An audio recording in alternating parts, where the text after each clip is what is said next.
జనవరి 22, 2024 చరిత్రలో నిలిచిపోయే రోజు. వందల ఏళ్ల పాటు ఎదురుచూపులు, దశాబ్దాలుగా జరిగినటువంటి పోరాటాల తర్వాత జనవరి 22, 2024లో అయోధ్యలో రామ మందిర ప్రారంభోత్సవం జరగబోతోంది. బాలరాముణ్ణి ప్రాణప్రతిష్ఠ చేయబోతున్నారు. యూజువల్గా ఈ రామ మందిర నిర్మాణంలో పాలు పంచుకున్న వాళ్ళందరికీ చెప్పేటువంటి ఒక మాట, పూర్వజన్మ సుకృతం ఉంటేనే ఈ నిర్మాణంలో భాగస్వాములం అవుతాము. మాకు అదృష్టం ఎంతో ఉంటే తప్ప ఈ నిర్మాణంలో మాకంటూ ఒక పాత్ర ఉండదు అంటారు. అయితే ఈ మహాద్వార నిర్మాణానికి సంబంధించి 1000 ఏళ్ల పాటు రామ మందిరం ఉన్నట్టుగానే మహాద్వారాలు కూడా 1000 ఏళ్ల పాటు ఉండాలి.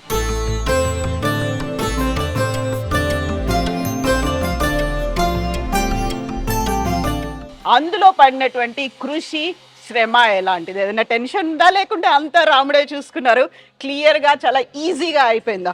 మనం మాట్లాడదాం. మనతో పాటుగా ఉన్నారు అనురాధ టీమ్ బస్ శరత్ గారు. శరత్ గారు, మామూలుగా అయితే ఒక అదృష్టం ఉండాలి, ఒక పూర్వజన్మ సుకృతం ఉండాలి, జన్మ ధన్యం అయిపోయింది, ఇలాంటివన్నీ ఉంటాయి. ఎందుకంటే మనం ఇంత మహత్తర కార్యంలో మనం పాల్పంచుకున్నాము అనే ఒక ఫీల్ అంతకు మించి ఉంటుంది కదా. మీరే ఓన్గా ఫీల్ అయినటువంటిది మీరేమనుకునేవాళ్ళు అసలు? ఇవన్నీ ఉన్నాక పని చెయ్యాలి కదా, ఆ సమయానికి అందించాలి కదా, ఆ ఒత్తిడి మా మీద ఉంది. ఇప్పుడు శ్రీరాములు వారి మందిరం ఓపెనింగ్ డేట్ అనౌన్స్ చేశారు. ఆ డేట్ మారదు. అవును, మేము ఈ లోపల అన్ని తలుపులు తయారు చేసి అందించాలి. అన్ని విధాలుగా కూడా స్టార్ట్ చేయటం అనేది లేట్ అయిపోయింది. మాకున్న అతి తక్కువ టైంలో వీలైనంత హై క్వాలిటీ, ఎక్కడ కాంప్రమైజ్ అవ్వకుండా చేయటం అనేది చాలా ఒత్తిడితో కూడుకున్న పని. అదృష్టవశాత్తు చివరి దశలో ఉన్నాం కాబట్టి ఇవాళ నేను కొంచెం కంఫర్టబుల్గా ఫీల్ అవుతున్నాను, కొంచెం రిలాక్స్డ్గా ఉన్నారు. అయినా కూడా అది పూర్తిగా బిగించి ఆ పూజ అయ్యే వరకు కూడా మాకు ఆ స్ట్రెస్ ఉంటుంది. సో ఆ స్ట్రెస్ అనేది ఎందుకు? అందరూ మిమ్మల్ని చూస్తున్నారు అనా, లేకుంటే ఒక దివ్య నిర్మాణంలో మీరు భాగస్వాములు అయ్యారు, ఎక్కడ చిన్న లోటు కనిపించొద్దు అనేదా? ఎందులో కనిపించింది మీకు స్ట్రెస్ అనేది? ఇవన్నీ కూడా అంత పెద్ద బాధ్యత మా మీద పెట్టారు. దేశం అంతా ఈ గుడికి ఎదురు చూస్తున్నారు. అవును, ఎదురు చూస్తున్న ఇంత పెద్ద మందిరంలో మేము పార్ట్ అయ్యాము. అది ఒక అదృష్టమే. అయితే దానికి కావలసిన అన్ని కూడా మేము ఏర్పాటు చేయాలి కాబట్టి ఆ ఒత్తిడి మా మీద ఉంది. అదంతా కూడా స్టెప్ బై స్టెప్ రోజుకు ఒక వెరైటీ ఇబ్బందులు వస్తున్నాయి.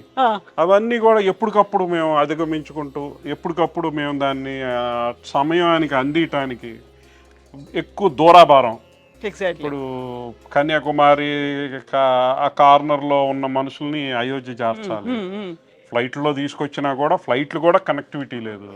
ఇప్పుడు కావాలంటే ఇప్పటికిప్పుడు సడన్గా ఇంకొక 10 మంది కావాలి, ఇంకొక 20 మంది కావాలని అంటుంటారు. కొత్తగా ఇది యాడ్ చేయమంటారు, అది చేయమని.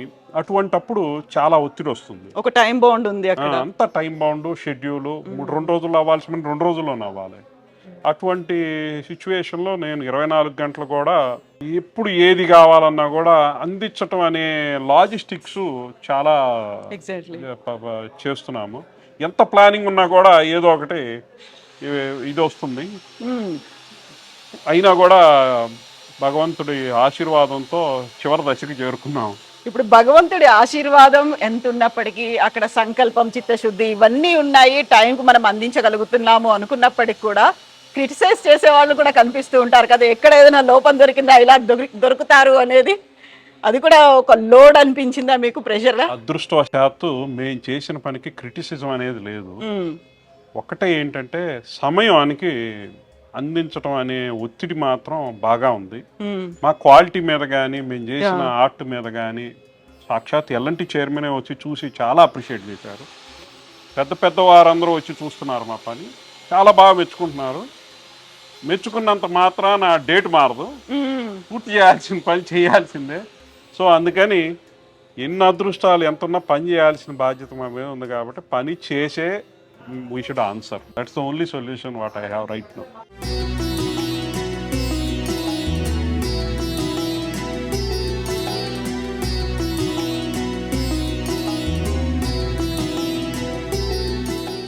సో సో ఇప్పుడు రామ మందిర ప్రాణ ప్రతిష్ఠ, బాలరాముడి ప్రాణ ప్రతిష్ఠ, ఆ తర్వాత ప్రారంభోత్సవం, ఇవన్నిటి తర్వాత విశిష్ట అతిథులు ఎంతమంది ఉన్నప్పటికీ కూడా ప్రధానమంత్రి నరేంద్ర మోదీ ఈ నిర్మాణంలో కీలకమైనటువంటి భాగస్వాములందరితో కలిసి మాట్లాడబోతున్నారు. ఆయన కూర్చున్నారు. 150 మంది ఉంటే అందులో మీరొకరు ఉన్నారు అదృష్టం కదా. మేమే కాదు, మా టీం అందరికీ కూడా సపరేట్గా ఇన్వైట్ చేశారు. నిన్నే వచ్చింది అది, చంపత్రాయ్ గారు చెప్పారు, మీరు లేకుండా మేము ఎలా గుడి కడతామని మా కార్వర్లందరినీ కూడా ఇన్వైట్ చేశారు. అది చాలా వారి వర్క్ని గుర్తించడమే వాళ్ళకి గొప్ప గోల్డ్ మెడల్ వచ్చినట్టే. ఇంతకన్నా ఏం కావాలి? ఒక మేము పని అంతా చేశాక మాకు ఆ ఇన్విటేషన్ వచ్చింది. Okay.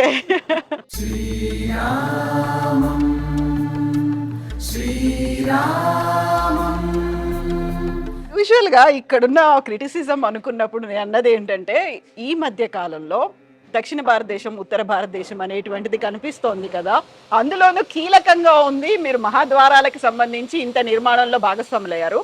At the same time బాలరాముడికి సంబంధించి కూడా అది అవుతోంది. అక్కడ మైసూర్కి చెందినటువంటి శిల్పి చెక్కినటువంటి శిల్పం, ఇక్కడ 2 అంతరాలు లేవు అనేది కూడా వచ్చింది. ఆ స్ట్రెస్ లేకపోతే ఇక్కడ ఉన్న వాళ్ళు ఎవరైనా అబ్జర్వ్ చేయడం అలాంటిది కూడా మమ్మల్ని 3 రాష్ట్రాలకు రిప్రజెంటేషన్ కింద వాడుతున్నారు. ఓకే. తెలంగాణలో మా కంపెనీ ఉంది, ఆంధ్ర తరఫున నేను పుట్టింది ఆంధ్రాలో కాబట్టి నన్ను ఆంధ్రావాడి కింద ఆంధ్ర కూడా అకౌంట్ చేశారు. మా కార్వర్లు అందరూ తమిళనాడు కాబట్టి తమిళనాడు. సో సౌత్ ఇండియా ఒక పార్ట్ అంతా కూడా మేము రిప్రజెంట్ చేస్తున్నందుకు ఈ గుడికి కొంత అదృష్టం అనే చెప్పాలి. ఎస్ అండి, థ్యాంక్ యూ సో మచ్ అండి. All the best wishes to you అండి.